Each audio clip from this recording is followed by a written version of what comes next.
Yo, yo, yo, yo, yo, yo, yo, yo. What's good with it? It's the homie Mac, music, art, culture, knowledge. Each one teach one, peace and love. Reporting live from the Dogon. Thumbs up, give me the likes. Thumbs up, give me the likes. Real quick, another session of Mac Minutes. I want to give a big shout out to Mina Kimes. Mina Kimes, she is a journalist. She attended Yale University. She was on a sports broadcast, and she basically pointed out the fact that Jackie Robinson's contributions were purged, wiped away from the DOD's website. DOD being the Department of Defense, the Pentagon. That's where the DOD does their things. That's the headquarters, rather, the Pentagon for the DOD. And it's insane to think that a serviceman, someone who fought in World War II, a second lieutenant in the Army, fought in a segregated unit, someone who fought for civil rights, someone who personifies being an American hero. And we always want to say, oh, we love our veterans. God bless our military. And you're going to take him off of the website? Like, come on. But when I dig deeper, it wasn't just Jackie Robinson that was purged. The DOD was saying that it wasn't intentional, that it was an AI misfiring or whatever. But that just kind of lets me know how, we can't let everything become mechanized. We can't let everything be done by automatons, machines, or AI. That's why you need humans being there to make decisions. I get it, AI is great, but we don't need it to be weaponized against us. Again, when I looked, give me 1 second. When I looked on the DOD's website, I also found out that other people, individuals were purged, such as the Tuskegee Airmen, the Navajo Code Talkers. During World War II, they served us. The Japanese American 42nd Combat Regiment. American Major General Charles C. Rogers, who got a Medal of Honor. That's not DEI. This man was on the battlefield. That speaks to his courage. And then another thing that was scrubbed away was, give me 1 second.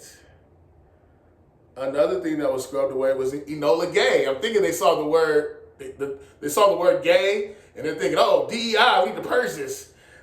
Enola Gay, it was actually a Boeing B-29 Super Fortress bomber named after Enola Gay Tibbets, the mother of the pilot, Colonel Paul Tibbets, on the 6th of August, 1945, during the final stages of World War II.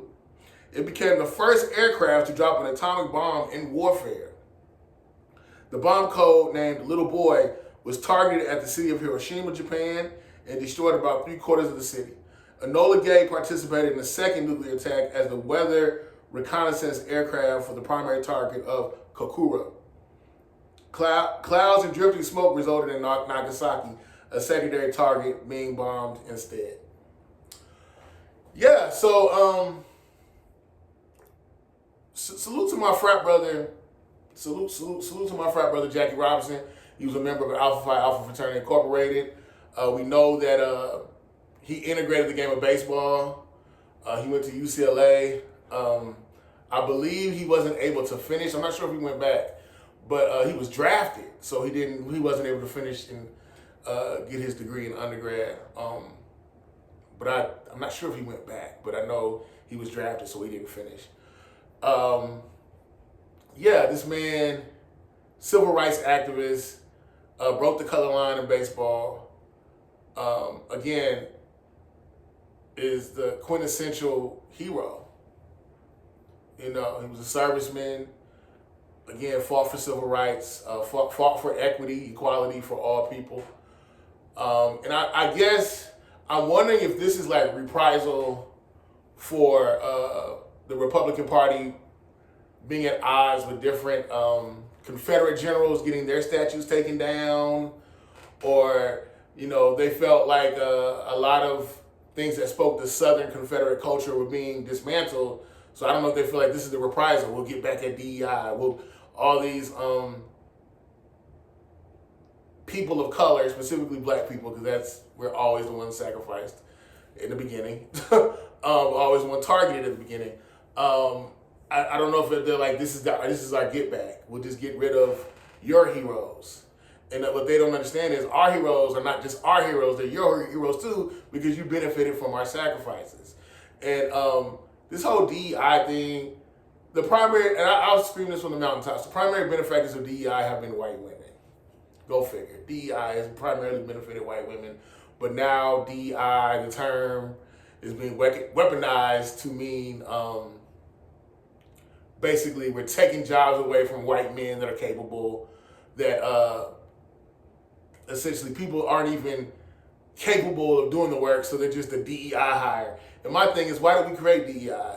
DEI, affirmative action, those things like that were created because non-white men were systemically rejected. If you were not a white male, you were systemically cut off. A whole infrastructure, you were cut off. Couldn't get jobs, couldn't get employment, you couldn't join guilds or unions, different things like that, because you were not a white man. And at the end of the day, when we're scrubbing history, America's always flirted with fascism. Some people have always felt like we are indeed a fascist nation. But one act of fascism is rewriting history or erasing history and creating a narrative.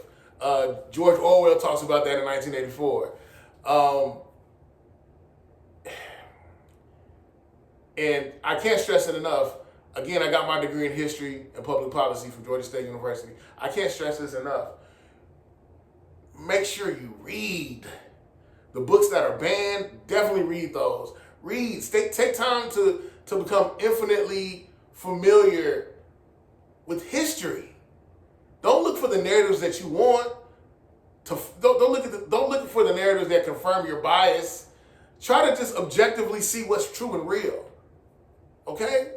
Because the second that there's an attack on history,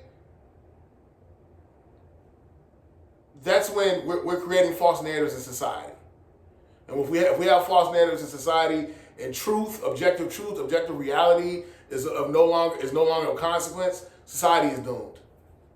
And the bottom line is this: America has always been a racist nation.